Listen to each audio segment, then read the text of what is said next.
Bismillahirrahmanirrahim. Assalamualaikum warahmatullahi wabarakatuh. Selamat pagi, yang terhormat Bapak Sopyan Hendrayana, Sarjana Pendidikan dan Magister Pendidikan, dan yang saya cintai kepada seluruh kelas 2B yang sudah hadir di ruangan Zoom kali ini. Puji serta syukur, marilah kita panjatkan kehadirat Allah Subhanahu wa Ta'ala, yang mana berkat rahmatnya lah kita dapat berkumpul di ruangan Zoom yang insya Allah ridha ini. Salawat serta salam tak lupa tercurah limpahkan kepada sang junjungan alam, yakni Habibana wa Nabiyina Muhammad Sallallahu Alaihi Wasallam. Perkenalkan, kami dari kelompok 1 yang terdiri dari saya, Ina Febrianti dengan NPM 215060046 selaku moderator yang akan memimpin jalannya diskusi kali ini. Kemudian ada Priska Zahira Sanjaya dengan NPM 215060069 dan ada Hani Yusliani dengan NPM 215060067 dan yang terakhir adalah Muhammad Hikmal Nugraha dengan NPM 215060074. Kami di sini akan memaparkan materi mengenai lingkungan hidup, ekosistem, dan permasalahannya. Untuk mengefisienkan waktu, mari kita simak bersama-sama materi yang pertama yang akan disampaikan oleh pemateri yang pertama, yaitu Priska Zahira. Kepada Priska Zahira, saya persilahkan. Baik, terima kasih kepada moderator. Perkenalkan, saya Priska Zahira Sanjaya, NPM 215060069. Di sini saya akan memaparkan mengenai pengertian lingkungan hidup. Lingkungan hidup merupakan semua benda dan kondisi yang terdapat dalam suatu tempat atau ruang di mana manusia atau makhluk hidup berada dan dapat mempengaruhi hidupnya. Menurut Undang-Undang Nomor 4 Tahun 1982, lingkungan hidup merupakan kesatuan ruang dengan semua benda, daya, keadaan, dan makhluk hidup, termasuk di dalamnya manusia dan perilakunya yang mempengaruhi kelangsungan peri kehidupan dan kesejahteraan manusia serta makhluk hidup lainnya. Berdasarkan pengertian tersebut, lingkungan hidup tersusun dari berbagai unsur yang saling berhubungan satu sama lain, yaitu ada unsur biotik, abiotik, dan sosial budaya. Selanjutnya yaitu unsur-unsur lingkungan hidup. Lingkungan hidup memiliki beberapa unsur, di antaranya 1. Unsur biotik. Unsur biotik merupakan unsur makhluk hidup atau benda yang dapat menunjukkan ciri-ciri kehidupan, seperti bernafas, memerlukan makanan, tumbuh, dan berkembang biak. Secara umum, unsur biotik meliputi produsen, konsumen, dan pengurai. Produsen yaitu organisme yang dapat membuat makanan sendiri dari bahan anorganik. Pada umumnya adalah tumbuhan hijau yang dapat membentuk bahan makanan melalui fotosintesis. Lalu konsumen, yaitu organisme yang tidak mampu membuat makanan sendiri, terdiri atas hewan dan manusia. Konsumen memperoleh makanan dari organisme lain, baik hewan maupun tumbuhan. Lalu pengurai, yaitu organisme yang mampu menguraikan bahan organik yang berasal dari organisme mati, terdiri atas bakteri dan jamur. Yang kedua ada unsur abiotik. Unsur abiotik merupakan unsur alam berupa benda mati yang dapat mengandung kehidupan makhluk hidup. Yang termasuk ke dalam unsur abiotik adalah tanah, air, cuaca, angin, sinar matahari, dan lain sebagainya. Dan yang ketiga adalah unsur sosial budaya. Unsur sosial budaya merupakan bentuk penggabungan antara cipta, rasa, dan karsa manusia yang disesuaikan atau dipengaruhi oleh kondisi lingkungan alam setempat, yang termasuk unsur sosial budaya adalah adat istiadat, serta berbagai hasil penemuan manusia dalam mengembangkan ilmu pengetahuan dan teknologi. Permasalahan lingkungan hidup. Permasalahan pokok di bidang pengelolaan sumber daya alam dan lingkungan hidup antara lain 1. Rehabilitasi dan restorasi sumber daya alam dan lingkungan hidup dari kerusakan sebagai akibat tindakan di masa lampau dan pencegahan terhadap kemungkinan kerusakan lebih lanjut di masa yang akan datang. Yang kedua, penggunaan teknologi modern yang sebaik-baiknya dan selektif di berbagai sektor pembangunan serta pengawasannya atas segala sebab dan akibatnya yang tidak diinginkan terhadap lingkungan hidup. Dan yang ketiga, peningkatan kualitas lingkungan hidup untuk dan kesejahteraan generasi sekarang dan yang akan datang. Permasalahan yang paling mendesak pada saat ini dan perlu mendapat perhatian adalah antara lain sebagai berikut. Yang pertama, masalah penduduk. Masalah penduduk ini disebabkan karena meningkatnya kehidupan sosial ekonomi masyarakat dan semakin berkembangnya sarana kesehatan sehingga mengurangi angka kematian. Dengan memperhatikan perkembangan penduduk, banyak para ahli berpendapat bahwa batas maksimal jumlah penduduk yang dapat ditampung bumi adalah 35 miliar. Assalamualaikum warahmatullahi wabarakatuh. Perkenalkan, nama saya Muhammad Iqbal Nugraha dengan NPM 150606074 akan melanjutkan presentasi dari Priska mengenai materi permasalahan yang mendesak pada saat ini dan perlu mendapat perhatian adalah antara lain sebagai berikut. Yang pertama, masalah penduduk. Masalah penduduk ini disebabkan karena meningkatnya kehidupan sosial, ekonomi masyarakat, dan semakin berkembangnya sarana kesehatan sehingga mengurangi angka kematian. Dengan memperhatikan perkembangan penduduk, banyak para ahli mendapat bahwa batas maksimal jumlah penduduk yang dapat ditampung bumi adalah 35 miliar, dan ini diduga dapat tercapai di abad ke-21. Hal ini memperhatikan karena pertumbuhan penduduk akan berakibat pada aspek kehidupan diantaranya pendidikan, ketenagakerjaan, dan lingkungan hidup. Semakin banyak penghuni bumi, semakin banyak pula bahan makanan, air, energi, dan papan yang dibutuhkan oleh manusia. Akibatnya, semakin meningkat pula pengeksploitasian terhadap sumber daya alam yang ada. Permintaan yang melampaui penawaran sehingga menyebabkan sumber-sumber alam tidak mampu memenuhi kebutuhan penduduk. Keadaan ini telah menyebabkan terjadinya masalah yang diakibatkan oleh jumlah penduduk, misalnya masalah sosial, krisis ekonomi, kelaparan, migrasi, sampai terjadinya konflik. Untuk selanjutnya yang kedua, masalah pencemaran. Yang pertama, pencemaran air. Air merupakan sumber kehidupan, namun pada saat ini masalah air merupakan permasalahan yang rumit, mulai dari peristiwa banjir sampai terjadinya kekeringan. Kelangkaan air merupakan masalah, namun konsumsi air oleh manusia yang cenderung meningkat merupakan ancaman yang perlu segera ditangani. Permasalahan air tidak terbatas pada kelangkaan saja, melainkan juga limbah buangan yang dihasilkan. Pembuangan limbah air oleh pabrik secara langsung ke sungai tanpa melalui proses pemrosesan yang sempurna telah menyebabkan tanaman-tanaman produksi milik petani menjadi layu, bahkan dapat mematikan. Pembuangan limbah ke dalam tanah juga akan mencemari sumber air resapan. Logam-logam berat yang dihasilkan oleh pabrik seperti kadmium, tembaga, nikel, dan logam berat lainnya mengumpul di tanah, merembes memasuki air tanah untuk kemudian mencemari cadangan air minum. Yang kedua, pencemaran udara.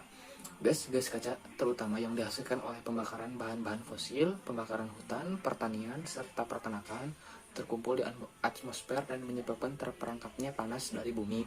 Selain itu, juga kemajuan teknologi transportasi juga terdampak terhadap lingkungan hidup. Kendaraan bermotor adalah sumber utama pencemaran karbon monoksida, hidrokarbon, dan nitrogen oksida. Motor-motor penggerak, termasuk diesel dan motor 2 tak atau motor-motor tua, sangat berperan dalam pencemaran. Kabut oksidator yang terbentuk dengan bantuan sinar surya semakin mewarnai kehidupan kota besar baik di negara maju maupun negara berkembang. Semua itu mengganggu kesehatan manusia dan merusak tumbuhan dan tanaman pangan. Yang ketiga, pencemaran tanah.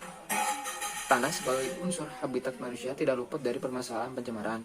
Industri telah menciptakan plastik sebagai alat pembungkus. Kepraktisan telah menjadi mode bagi kehidupan manusia modern, sehingga orang lebih senang membeli makanan dengan bungkusan plastik daripada bungkusan daun atau kertas. Sampah plastik dapat dijumpai di mana-mana dan menjadi masalah, karena dapat menyumbat selokan, mengotori sungai, mengganggu pemandangan karena menumpuk di tempat pembuangan sampah. Bahkan sebagian ikut mengalir ke laut meracuni ikan atau mengotori pantai. Alangkah tidak sebandingnya keuntungan dan kemudahan menggunakan plastik dan kerugian yang ditumbuhkan. Kantong plastik hanya digunakan beberapa hari atau bahkan jam saja, tetapi setelah itu mengotori bumi berpuluh-puluh tahun. Untuk selanjutnya, energi. Dalam masyarakat industri, Produksi menggunakan bahan bakar batu bara atau minyak dan gas bumi. Permasalahan muncul ketika terjadi kenaikan harga minyak yang menyebabkan terjadinya krisis energi di negara yang tidak menghasilkan tetapi membutuhkan komoditi tersebut. Kelangsungan industri seperti Jepang, Jerman, dan Belanda. Pemakaian energi akan berdampak negatif terhadap lingkungan, misal dalam bentuk aliran asam, emisi etana, dan limbah tambang. Tumpahan minyak di instalasi pantai lepas, pantai, dan dari kapal, pencemaran udara oleh sulfur dioksida, nitrogen oksida, dan karbon dioksida ketika batu bara, minyak, atau gas dibakar. Pemakaian batu bara dan bahan bakar yang mengandung karbon menimbulkan permasalahan seperti gas hasil pembakaran batu bara yaitu sulfur dioksida akan berdampak lokal maupun global di atmosfer. Sulfur dioksida bereaksi dengan air dan menghasilkan asam sulfur yang membahayakan makhluk tertentu. Hujan sulfur akan mematikan makhluk air dan tumbuhan. Pencegahan dan penanggulangan masalah lingkungan hidup. Ada beberapa hal yang perlu dilakukan untuk mencegah dan menanggulangi pencemaran lingkungan adalah dengan sebagai berikut. Yang pertama, mengurangi pemakaian bahan pencemaran lingkungan. Upaya untuk mengurangi penggunaan barang atau bahan yang dapat mencemari lingkungan yaitu menggunakan kendaraan yang ramah lingkungan, seperti mengurangi pemakaian kendaraan bermotor yang berkonsumsi bahan bakar tinggi dan memiliki kendaraan bermotor yang berteknologi ramah lingkungan. Mengurangi pemakaian kendaraan bermotor seperti misalnya penggunaan motor pada saat-saat tertentu, misal karena jarak perpergian yang jauh, perlu waktu yang cepat dan lain sebagainya. Tetapi tidak jika jarak tempuh dekat, sebaiknya menggunakan sepeda atau berjalan kaki. Mengurangi penggunaan bahan-bahan yang sulit terurai. Sampah dari kaleng, plastik, kaca, aluminium itu merupakan bahan yang sulit untuk diurai dalam waktu cepat jika dibuang di lingkungan. Maka dari itu sebaiknya kita mengurangi penggunaan bahan-bahan tersebut dengan yang lebih ramah lingkungan. Beberapa perilaku yang merupakan upaya mengurangi konsumsi bahan-bahan yang sulit terurai, yang membiasakan diri untuk membawa kantong yang atau tempat belanja dari rumah dan membiasakan untuk tidak berlebihan dalam mengoleksi barang dari plastik, gelas, dan logam. Mengurangi penggunaan deterjen secara berlebihan. Salah satu kegiatan rumah tangga yang dapat mencemari lingkungan adalah kegiatan mencuci. Kegiatan tersebut menghasilkan bahan pencemar berupa deterjen yang mengalir ke selokan dan akhirnya mencemari sungai. Karena itu, dengan mengurangi atau menghindari pemakaian deterjen yang berlebihan mungkin akan mengurangi beban pencemaran lingkungan. Yang kedua, memakai ulang. Reuse berarti memanfaatkan sampah atau limbah atau barang yang sudah tidak dipakai untuk kepentingan yang sama dengan peruntukan semula.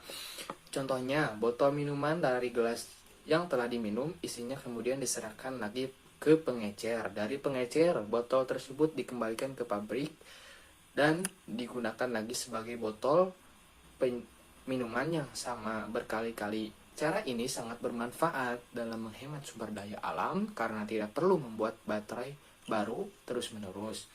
Penambahan bahan galian untuk membuat botol dapat dikurangi sehingga menghemat cadangan bahan pembuatan botol dan mengurangi kerusakan lingkungan akibat kegiatan penambangan. Yang ketiga, daur ulang, recycle.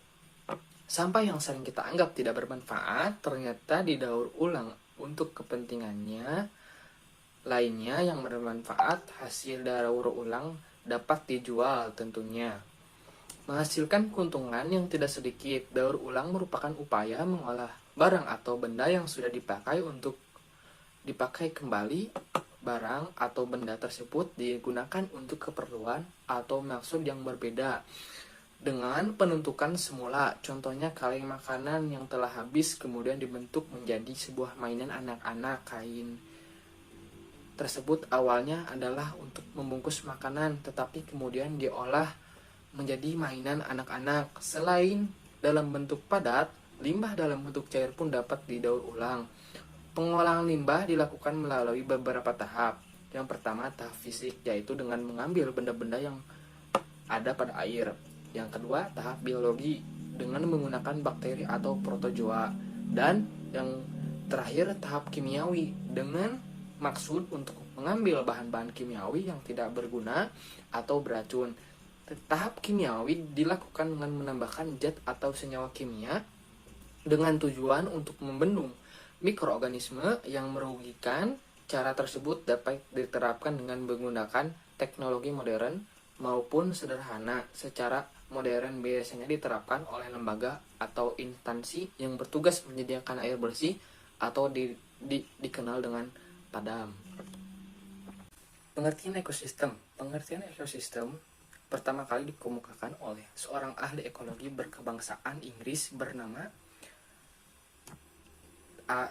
G. Tinsley pada tahun 1935. Ekosistem adalah suatu unit ekologi yang di dalamnya terdapat hubungan antara struktur dan fungsi. Struktur yang dimaksud dalam definisi ekosistem tersebut adalah berhubungan dengan keanekaragaman spesies. Ekosistem yang mempunyai struktur yang kompleks memiliki keanekaragaman spesies yang tinggi, sedangkan istilah fungsi dalam definisi ekosistem menurut G. Tinsley berhubungan dengan siklus materi dan arus energi melalui komponen-komponen ekosistem.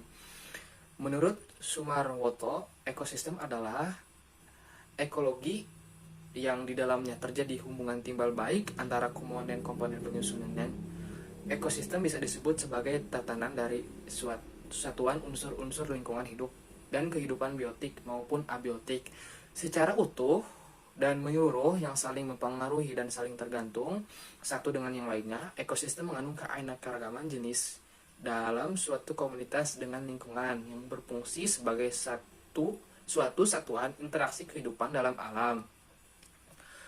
Ekosistem adalah suatu unit fungsional antara komunitas dengan lingkungannya. Komponen-komponen lingkungan yang bekerja melalui toleransi memilih macam-macam organisme yang dapat hidup di suatu tempat tertentu.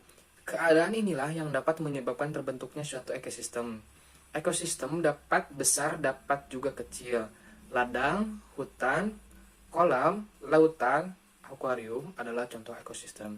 Bahkan pohon jeruk pun merupakan suatu ekosistem, di mana ada kehidupan dan lingkungan abiotik yang saling berinteraksi. Itulah ekosistem. Kumpulan seluruh ekosistem yang ada di dunia ini disebut biosfer. Biosfer terbesar adalah bumi yang kita tempati ini. Selanjutnya, satuan makhluk hidup dalam ekosistem. Satuan makhluk hidup dalam ekosistem adalah kesatuan dari makhluk hidup di suatu tempat dengan lingkungan tempat tinggalnya membentuk suatu kesatuan fungsional yang disebut dengan ekosistem. Organisasi makhluk hidup dalam ekosistem terbagi dari beberapa macam. Yang pertama ada individu. Individu adalah satu makhluk hidup tunggal yang berdiri sendiri. Contohnya seekor ayam, seekor kambing, sebatang pisang. Yang kedua, kemudian ada populasi. Populasi adalah sekumpulan individu sejenis yang tinggal pada waktu dan tempat tertentu. Contoh dari populasi yang pertama ada 10 pohon mangga di kebun, 20 ekor titik di kandang. Yang ketiga ada komunitas. Komunitas adalah sekumpulan populasi yang berbeda-beda yang tinggal di suatu tempat tertentu secara alami atau buatan. Komunitas juga meliputi air dan komunitas darat. Nah, contoh dari komunitas air itu ada sungai, danau, laut. Ada contoh komunitas air buatan, akuarium, waduk, kolam. Ada contoh komunitas darat alami, yaitu hutan, padang, pasir, sabana. Contoh komunitas darat buatan ada sawah, ladang, kebun. Yang keempat ada lingkungan. Lingkungan adalah semua yang terdapat di luar atau di sekitar makhluk. Lingkungan juga terbagi menjadi dua bagian. Yang pertama adalah lingkungan biotik dan abiotik. Lingkungan biotik adalah terdiri dari makhluk hidup, sedangkan lingkungan abiotik terdiri dari benda mati. Yang kelima ada habitat. Habitat adalah tempat suatu organisme mempertahankan dan melakukan aktivitas kehidupan. Contoh dari habitat yaitu habitat teratai di air, habitat katak di darat, dan di air. Selanjutnya ada ekosistem. Ekosistem adalah kesatuan komunitas dengan lingkungan yang membentuk hubungan timbal balik. Yang ketujuh ada bioma. Bioma adalah beberapa komunitas yang membentuk ekosistem yang khas. Contoh dari bioma seperti hutan, kemudian ada hutan jati. Nah, yang kedelapan terakhir ini adalah biosfer. Biosfer adalah lapisan permukaan bumi yang digunakan makhluk hidup untuk melangsungkan kehidupannya. Selanjutnya ada komponen-komponen ekosistem. Komponen ekosistem dapat dilihat dari susunan yang terdapat dalam komponen, yaitu sistem dengan ekosistem yang tersusun atas makhluk hidup itu disebut sebagai komponen biotik. Sedangkan faktor lingkungan yang tak hidup dalam ekosistem disebut dengan komponen abiotik. Yang pertama saya akan menjelaskan mengenai komponen biotik. Komponen biotik adalah setiap makhluk hidup membutuhkan tempat untuk tinggal yang disebut dengan habitat. Misalnya semut mempunyai habitat di tanah. Namun, selain semut, tanah juga merupakan habitat bagi cacing dan makhluk hidup lainnya. Komponen biotik yang menyusun ekosistem mencakup seluruh makhluk hidup, baik yang sejenis ataupun berbeda jenis.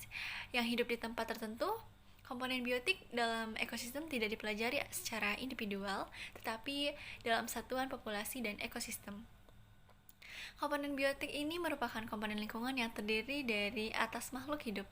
Biasanya dibagi menjadi dua macam, yaitu konsumen atau yang biasa disebut sebagai heterotrop, dan pengurai atau yang disebut dengan dekomposer. Heterotrop merupakan komponen ekosistem yang tidak bisa membuat makanan sendiri, tapi mengatur ulang dan akhirnya menguraikan bahkan organik secara kompleks yang dibangun oleh autotrop. Dekomposer adalah komponen ekosistem yang memiliki peran untuk menguraikan bahan-bahan organisme yang berasal dari organisme yang telah mati. Di dalam ekosistem, komponen biotik juga terdiri dari organisme yang saling mengadakan interaksi. Akibat dari adanya interaksi ini, memunculkan adanya organisme kehidupan. Organisasi kehidupan yang terkecil sampai yang terbesar adalah sebagai berikut. Yang pertama ada individu. Individu adalah makhluk hidup tunggal yang secara otonom dapat melakukan proses-proses bisa secara mandiri. Untuk mempermudah memahami kriteria individu, makhluk hidup, dan 3 kriteria tentang individu yaitu sebagai berikut. Yang pertama, individu selalu menggambarkan sifat tunggal. Kemudian dalam diri yang tunggal, proses hidupnya berlangsung sendiri-sendiri. Dan yang terakhir, proses hidup yang satu dengan yang lain berbeda. Dan yang kedua ada populasi. Populasi adalah kumpulan dari individu yang terdiri dari satu spesies yang secara bersama-sama menempati luas wilayah yang sama, mengandalkan sumber daya yang sama, dan dipengaruhi oleh faktor lingkungan yang sama, serta memiliki kemungkinan yang tinggi untuk berinteraksi satu sama lain. Kemudian yang ketiga ada komunitas. Komunitas adalah kumpulan dari beberapa populasi yang saling berinteraksi, menempati suatu daerah, dan dalam waktu tertentu, setiap komunitas berbeda-beda dalam hal kekayaan spesies atau spesies riches. Jumlah spesies yang memiliki ada komunitas. Komunitas adalah kumpulan dari beberapa populasi yang saling berinteraksi, menempati suatu daerah, dan dalam waktu tertentu, setiap komunitas berbeda-beda dalam hal kekayaan spesies atau spesies riches. Jumlah spesies yang memiliki dan kelimpahan relatif spesies disebut sebagai relative abundance. Yang keempat ada ekosistem. Ekosistem adalah kesatuan fungsional antara makhluk hidup dengan lingkungan. Kemudian ada bioma. Bioma adalah kesatuan ekosistem dalam skala yang luas yang dibedakan berdasarkan iklim. Kemudian ada biosfer. Biosfer adalah kesatuan ekosistem yang berdiri di seluruh permukaan bumi. Kemudian yang kedua ada komponen abiotik. Komponen abiotik ini adalah aspek tak hidup yang ada di dalam ekosistem. Komponen abiotik, komponen yang tidak hidup. Itu adalah komponen fisik dari kimia yang merupakan tempat berlangsungnya kehidupan atau lingkungan tempat hidup. Sebagian besar komponen abiotik bervariasi dengan ruang dan waktunya. Komponen abiotik dapat berupa bahan organik, senyawa, anorganik, dan faktor mempengaruhi distribusi organisme. Contoh dari faktor yang mempengaruhi distribusi organisme adalah 1. Cahaya.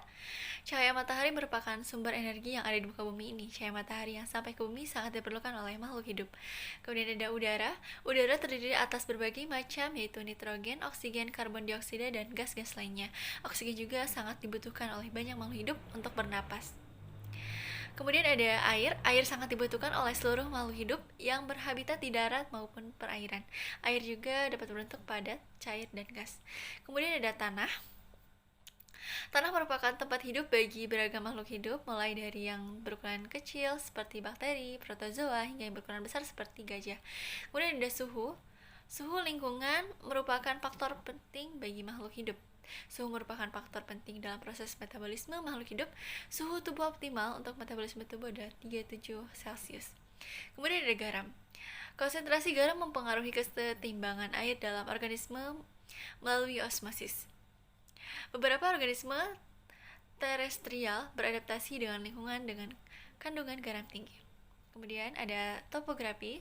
Topografi adalah keadaan tinggi atau rendahnya permukaan bumi pada suatu tempat. Semakin tinggi suatu tempat, maka suhu selingkungan akan semakin rendah. Ditinjau dari sudut fungsional, ekosistem mempunyai dua komponen, yaitu komponen autotrof, yaitu komponen yang dapat membuat makanan sendiri dengan cara memanfaatkan energi matahari, dan komponen heterotrof, itu adalah komponen yang menggunakan dan mendekomposisi material-material yang ada. Selanjutnya ada macam-macam ekosistem. Macam-macam ekosistem ini terbagi menjadi dua bagian. Yang pertama ada ekosistem alami dan yang kedua ada ekosistem buatan. Yang pertama saya akan menjelaskan mengenai ekosistem alami. Secara garis besar, ekosistem dibedakan menjadi dua ekosistem, yaitu ada ekosistem darat, teritorial, dan ekosistem perairan, itu akuatik. Ekosistem perairan dibedakan atas ekosistem air tawar dan ekosistem air laut. Yang pertama ada ekosistem darat teritorial. Ekosistem darat adalah ekosistem yang lingkungan fisiknya berupa daratan, bentuk bumi yang bulat dan miring pada sumbunya menyebabkan penerimaan radiasi energi matahari pada tempat-tempat yang berbeda tidak sama. Namun dengan sirkulasi atmosfer bumi dan air, maka akan terjadi pembagian energi. Akibat dari penerimaan energi radiasi yang berbeda itu, maka terbentuklah iklim dalam zona-zona lebar seperti ikat pinggang mengelilingi bumi. Perbedaan penerimaan energi radiasi matahari juga terjadi pada permukaan ke arah ketinggian tertentu. Peta ekosistem darat di dunia dapat dilihat bahwasanya perbedaan iklim menyebabkan terbentuknya tipe-tipe vegetasi yang khas. Iklim atau vegetasi dan hewannya merupakan suatu ekosistem skala besar, disebut bioma atau daerah habitat. Bioma tidak memiliki batas yang jelas, pemandangan serta berubah secara berangsur-angsur dari suatu bentuk bioma yang satu ke bentuk bioma lainnya. Kemudian ada jenis-jenis bioma di dunia itu sangat banyak ya. Macam-macam bioma atau daerah habitat yaitu bioma padang gurun, bioma padang rumput, bioma sabana, dan yang lainnya. Kemudian ada ekosistem air tawar. Ekosistem air tawar dapat dibedakan menjadi dua, yaitu ekosistem yang airnya tenang, yang disebut dengan lentik. Kemudian ada disebutkan dari contoh ekosistem air tenang lentik itu seperti kolam, danau, dan rawa. Ciri-ciri ekosistem air tawar itu salinitasnya rendah, variasi suhu rendah, penetrasi cahaya matahari kurang, adanya aliran air seperti pada ekosistem sungai, dipengaruhi oleh iklim dan cuaca. Ekosistem air tawar terdapat di antara ekosistem darat dan air laut. Selanjutnya ada ekosistem laut. Habitat yang merupakan 70% dari seluruh permukaan bumi. Oleh karena itu, habitat laut sangat penting dari keseluruhan ekosistem, terutama berkaitan dengan revolusi biru, di mana perhatian sekarang diarahkan ke laut sebagai sumber daya penting, hayati atau non-hayati. Ciri-ciri ekosistem laut, yang pertama, salinitasnya tinggi, terutama di daerah tropis, sedangkan di daerah dingin cukup rendah. Habitat laut yang satu dengan lainnya selalu berkesinambungan. Kemudian ada konsentrasi makanan yang larut di air laut sangat kecil sehingga merupakan berkesinambungan. Kemudian ada konsentrasi makanan yang larut di air laut sangat kecil sehingga merupakan faktor pembatas bagi pertumbuhan populasi di dalam ekosistem laut. Ekosistem laut tidak dipengaruhi iklim dan cuaca. Arus air laut selalu berputar yang timbul karena perbedaan temperatur dari perputaran bumi. Suhu air di daerah tropis sekitar 25 Celcius, yang makin ke kutub makin rendah hingga mendekati 0 Celcius. Suhu di daerah tropis pada siang hari di permukaan dengan di bawah permukaan juga berbeda, sehingga air di permukaan juga berbeda dan tidak bisa bercampur dengan air di lapisan bawah. Hal ini menyebabkan air permukaan di daerah tropis pada siang hari menjadi panas. Batas dari kedua lapisan air ini disebut sebagai termoklin. Selanjutnya ada ekosistem buatan. Ekosistem buatan adalah ekosistem yang sengaja dibuat oleh manusia untuk memenuhi kebutuhan atau keperluan hidupnya. Contohnya seperti sawah, waduk, perkebunan, dan kolam. Ekosistem buatan memiliki keanekaragaman biotik. Keanekaragaman biotik rendah ini karena umumnya ditentukan oleh pembuatannya. Misalnya komponen biotik pada ekosistem sawah yaitu padi, kemudian pada kolam jenis ikan tertentu seperti ikan mas, ikan gurami. Ekosistem buatan contohnya sebagai berikut. Yang pertama ada ekosistem sawah. Ekosistem sawah termasuk dalam agrokosistem atau ekosistem pertanian. Pada ekosistem sawah, komponen abiotik disesuaikan oleh manusia agar menopang pertumbuhan padi yang dalam hal ini merupakan komponen biotik yang sengaja dibudidayakan oleh manusia. Ada ekosistem perkebunan, seperti perkebunan kopi, coklat, lada, dan lainnya merupakan hasil budidaya manusia mengingat tanaman-tanaman tersebut memiliki komoditi yang tinggi di pasar. Meski demikian, gangguan cuaca yang tidak dapat dikendalikan oleh manusia serta kedatangan hama atau vegetasi liar serta penyakit dapat membuat petani gagal panen. Selanjutnya ada ekosistem akuarium. Ekosistem akuarium adalah ekosistem akuatik buatan manusia. Ikan-ikan dan biota perairan lainnya dapat dinikmati di dalam ruangan dengan teknik ini. Namun ketika akan menampilkan populasi biota laut, yang terpenting adalah mengatur kadar garamnya. Pembuatan ekosistem akuarium ini harus sangat diperhatikan mengingat akuarium merupakan air yang statis tidak mengalir. Maka penting adanya aerasi untuk meningkatkan kandungan oksigen. Selanjutnya ada ekosistem hutan buatan. Ekosistem hutan buatan dibuat dengan tujuan tertentu seperti karena nilai ekonomi atau perlindungan alam. Hutan produksi sengaja dibuat karena memiliki nilai ekonomi yang tinggi. Ekosistem ini didominasi dengan pohon-pohon besar seperti jati, pinus, karet. Namun masa panen pada hutan produksi relatif lama mengingat pohon-pohon tumbuh memerlukan waktu yang cukup lama. Selanjutnya ada ekosistem tambak. Udang memiliki nilai ekonomi yang tinggi dalam dunia pangan. Permintaan yang relatif tinggi di pasar membuat manusia membuat suatu ekosistem yang membudidayakan udang yang nantinya akan dijual di pasar. Selain udang, biota perairan yang sering dibudidayakan ialah kerang, lele, cumi, dan lain sebagainya. Mungkin cukup sekian yang dapat kami sampaikan. Terima kasih kepada teman-teman dan Bapak dosen yang telah menyimak penyampaian materi dari kelompok 1. Mohon maaf, dari kami terdapat masih banyak kekurangan. Kami pamit undur diri. Wassalamualaikum warahmatullahi wabarakatuh. Baik, terima kasih kepada moderator. Sebelumnya izin memperkenalkan diri. Nama saya Hani Yusliani dengan NPM 215060067. Di sini saya akan melanjutkan materi selanjutnya, melanjutkan materi dari INE. Saya akan membahas mengenai materi interaksi antar komponen ekosistem. Pada komponen-komponen ekosistem pastinya terdapat interaksi-interaksi. Yang pertama ada interaksi antar organisme. Semua makhluk hidup ini selalu bergantung kepada makhluk hidup yang lain. Tiap individu akan selalu berhubungan dengan individu lainnya yang sejenis atau lain jenis. Baik individu dalam satu populasinya atau individu-individu dari populasi lain. Interaksi antar organisme dalam komunitas ada yang sangat erat, ada juga yang kurang erat. Interaksi antar organisme ini dapat dikategorikan sebagai berikut ini. Yang pertama ada interaksi netralitas. Interaksi netralitas ini hubungannya tidak saling mengganggu dan tidak saling mempengaruhi antar organisme dalam habitat yang sama yang bersifat tidak menguntungkan dan tidak juga merugikan kepada kedua belah pihak. Disebut juga netral. Makanya interaksi ini disebut interaksi netralitas. Contohnya antara capung dan sapi, lalat dengan daun. Yang kedua ada interaksi predasi. Predasi adalah hubungan antara mangsa dan pemangsa atau predator. Hubungan ini sangat erat sebab tanpa mangsa predator tak dapat hidup. Karena predator ini memangsa mangsanya ini untuk dimakan. Sebaliknya, predator juga berfungsi sebagai pengontrol populasi mangsa. Contohnya singa dengan mangsanya, yaitu kijang, rusa, dan burung hantu dengan tikus.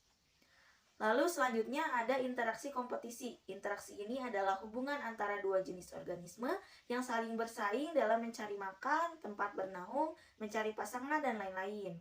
Contohnya seperti pada persaingan macan dengan harimau dalam memperebutkan mangsanya, persaingan ular dengan elang dalam memangsa tikus, dan lain-lain sebagainya.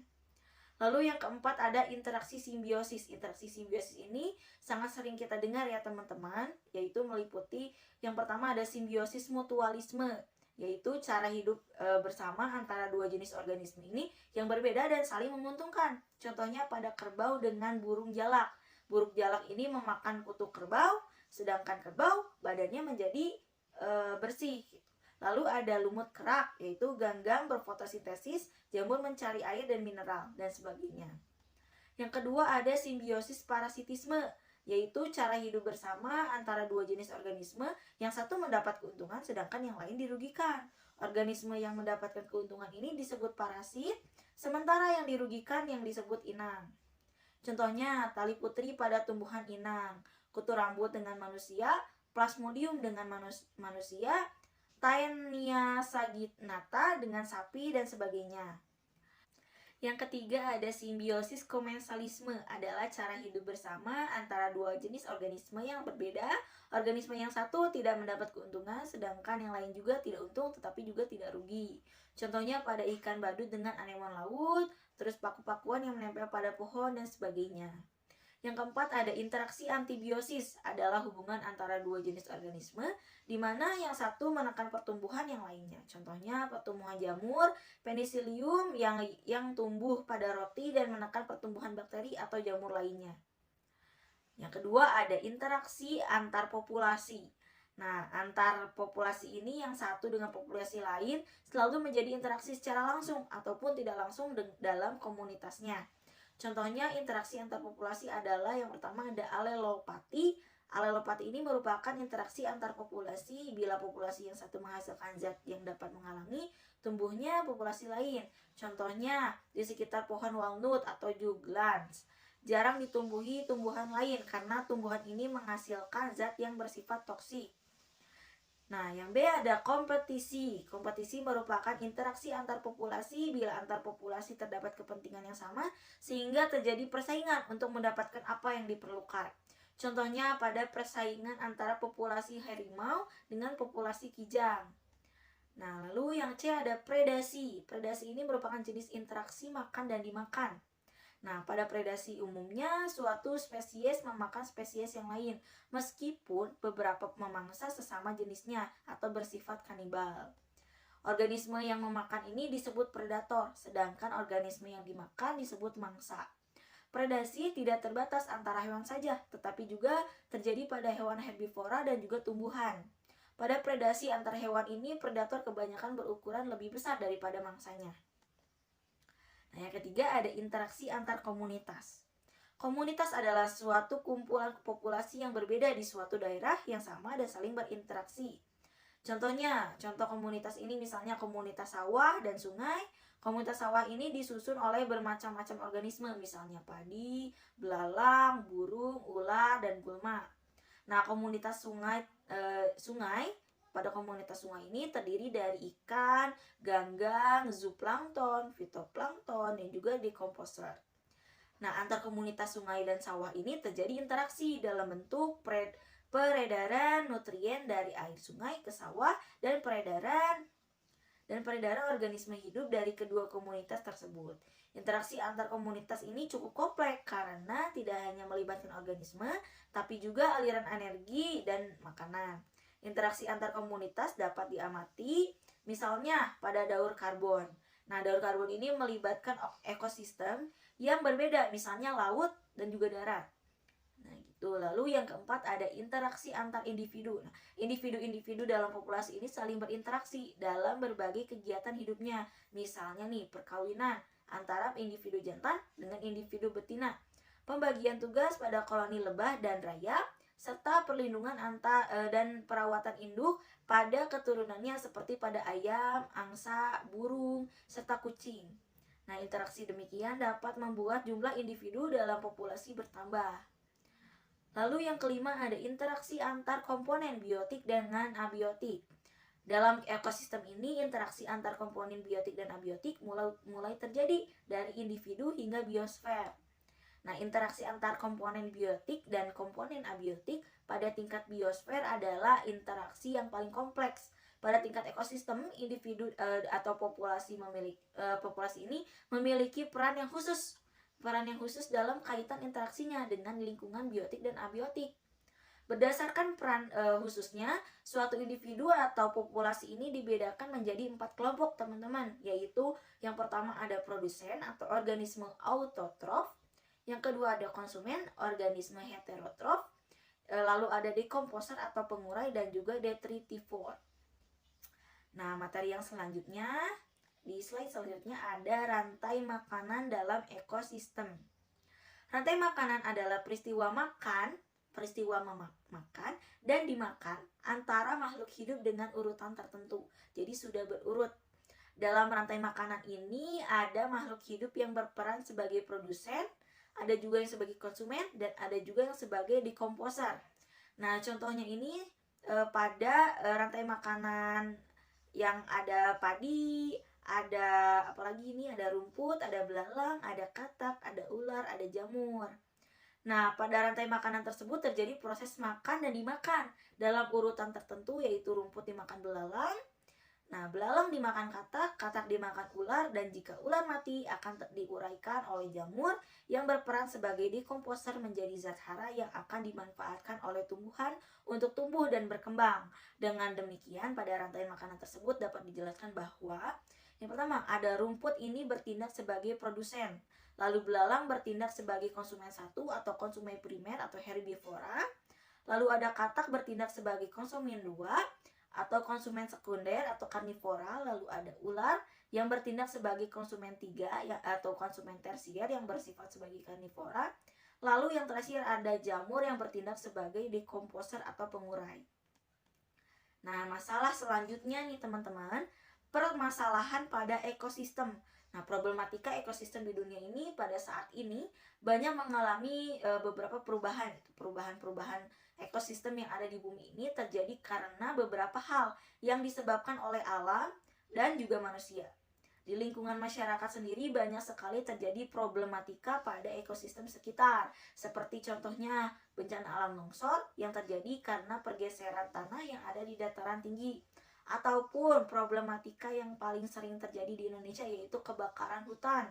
Nah, kebakaran hutan ini dapat terjadi disebabkan oleh dua hal, yaitu kemarau panjang yang berakibat pada hutan yang mulai kekeringan, dan bisa juga terjadi karena manusia yang ingin mendapatkan lahan, akan tetapi dengan menggunakan cara membakar hutan gitu.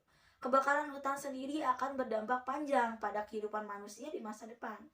Kurangnya hutan pada suatu daerah ataupun tempat yang dapat menyerap air secara banyak akan berakibat pada merusak lingkungan seperti banjir dan longsor. Jadi dapat terjadi juga bencana-bencana alam yang lain gitu dengan membakar hutan ini tuh.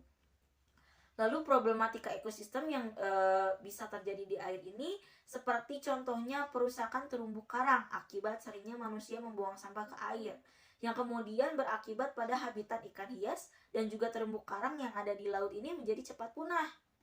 Nah, masalah pada ekosistem ini pun bisa saja terjadi karena manusia yang tidak dapat dengan bijak dalam menjalankan kehidupannya dalam menjaga lingkungan.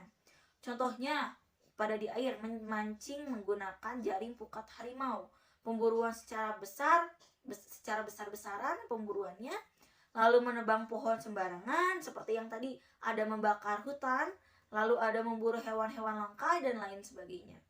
Nah, ini tuh menyebabkan ekosistem yang ada di alam ini menjadi tidak seimbang. Nah, peningkatan pendapatan masyarakat juga seringkali berdampak gitu ya, tidak memperhitungkan dampak ekologis gitu dan sosial ekonomi yang ditimbulkannya secara menyeluruh. Nah, peningkatan pendapatan masyarakat ini juga sangat berdampak kepada ekosistem karena kerusakan lingkungan yang memang sudah menjadi taruhannya dari pesatnya pertumbuhan ekonomi suatu negara.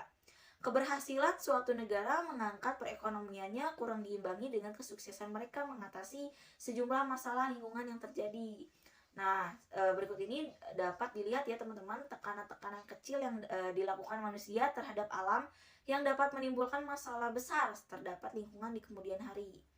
Nah, di sini ada menurut National Geographic Indonesia pada bulan Mei 2016 ini sesuai dengan data yang dikeluarkan oleh Direktorat Jenderal Pengendalian Pencemaran dan Kerusakan Lingkungan Kementerian Lingkungan Hidup atau yang sering disebut KLHK pada tahun 2015, yaitu hampir 68% mutu air sungai di 33 provinsi di Indonesia dalam status tercemar berat.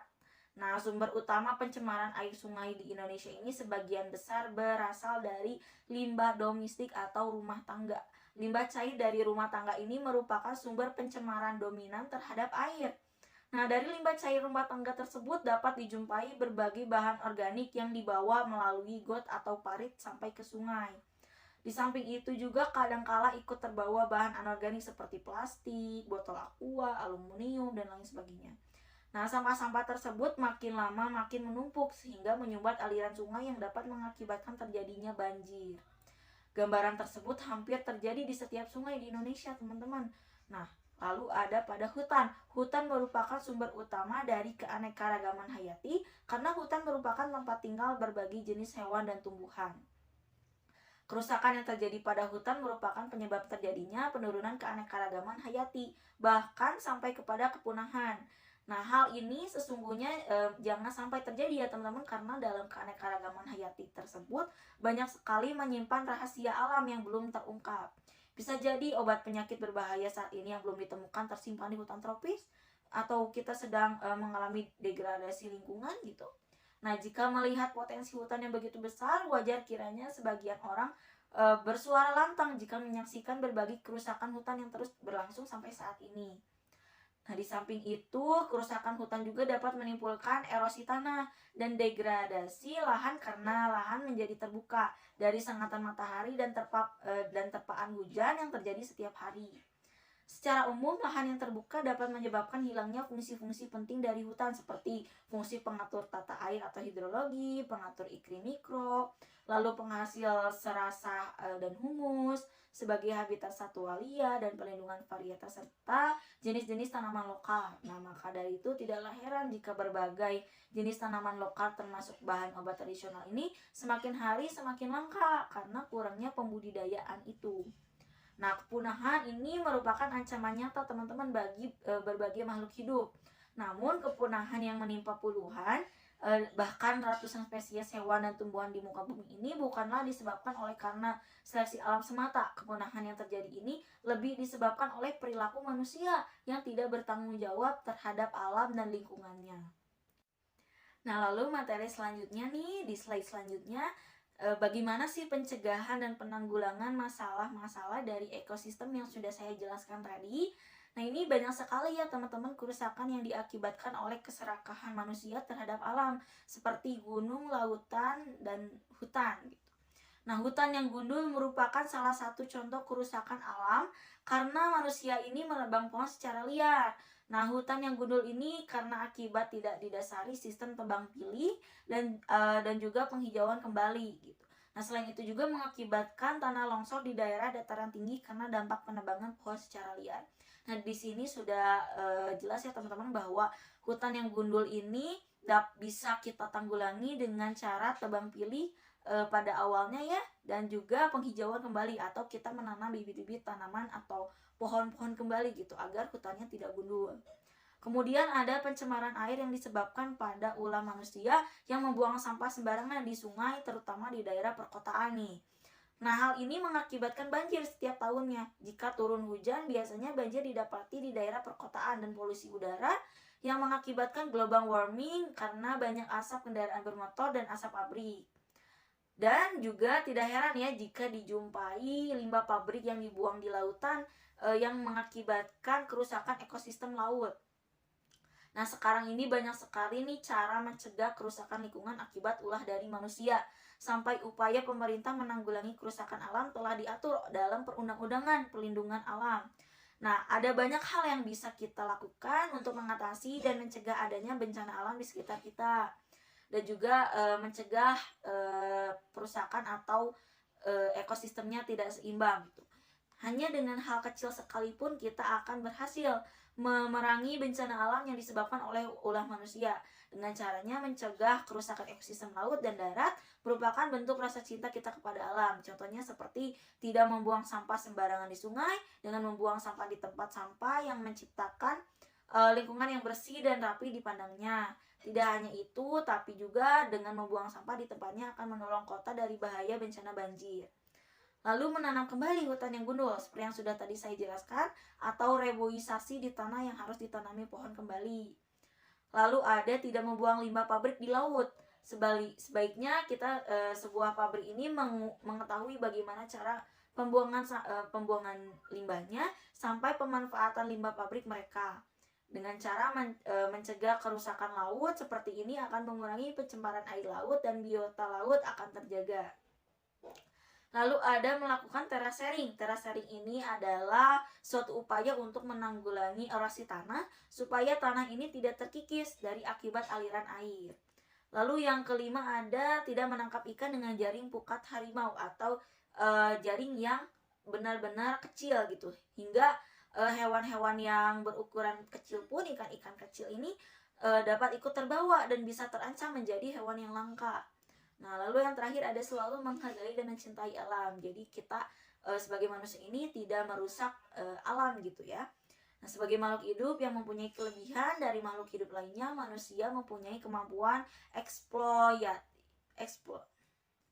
Nah, sebagai makhluk hidup yang mempunyai kelebihan dari makhluk hidup lainnya, manusia ini mempunyai kemampuan eksploitatif terhadap alam, sehingga mampu merubah alam sesuai dengan apa yang kita inginkan. Namun demikian, walaupun alam tidak memiliki kemampuan aktif eksploitatif terhadap manusia, namun apa yang terjadi terhadap alam akan terasa pengaruhnya bagi kehidupan manusia. Oleh sebab itu, pengolahan dan perlindungan lingkungan hidup harus sesuai dengan kaidah-kaidah lingkungan. Kesesuaian terhadap kaidah-kaidah lingkungan tersebut untuk menghindari timbulnya berbagai bencana lingkungan seperti pencemaran lingkungan, banjir, kerusakan hutan, kekeringan, sehingga dapat berakibat pada krisis pangan yang berkepanjangan, krisis air, krisis energi, dan lain sebagainya. Nah, lingkungan yang kita ketahui saat ini merupakan bagian dari ekosistem terkecil nih teman-teman, yang senantiasa memberikan manfaat kepada kehidupan manusia. Contohnya, tumbuhnya sebatang pohon dapat mengurangi polusi udara, lalu memurnikan sumber air, mengurangi kemungkinan banjir, membantu mengatur iklim dengan menangkap dan menyimpan karbon, penyedia kayu untuk kebutuhan bangunan, tempat rekreasi, dan juga dapat meningkatkan kualitas estetika lanskap. Nah, oleh karena itu nih teman-teman, kita semua harus menjaga alam kita ya, agar tidak rusak dan juga ekosistemnya akan tetap terjaga. Terima kasih, sekian dari saya kembalikan kepada moderator.